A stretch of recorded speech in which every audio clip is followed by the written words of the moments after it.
Pode entrar, que eu não for um idiota pra palavrota no meu ouvido. Irmã, o que você tá fazendo? Irmã, o que você tá fazendo? Pode entrar, que não ser um idiota para falar no meu ouvido. Irmã, o que você tá fazendo? Que você olhasse, você ia ver. Agora sai no quarto. Pode entrar. Irmã, o que você tá fazendo? Que você olhasse, você ia ver. Agora sai! Sai!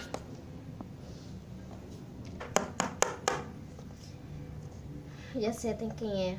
Fala o que você quer. Irmã, o que você tá fazendo?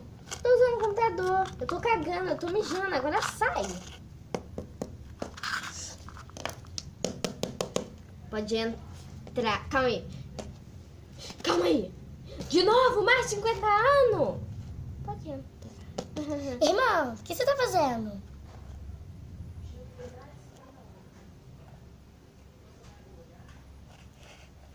Sai daqui! Eu não posso viver em paz. Agora eu vou dizer. Irmã, por que você tá chorando? Cai, que vai ver. Amei. Vai. Amei. Irmão, por que você tá chorando? Irmã, por que você está me perguntando? Ué, para saber por que você está chorando. E por que você quer saber por que eu estou chorando? Porque eu posso fazer você parar de chorar. Como que você poderia fazer eu parar de chorar? Agora, como você acabou de parar de chorar. Vem aqui, vem. O que foi? Você tem que ficar bem aqui. E agora? Ai, Vai!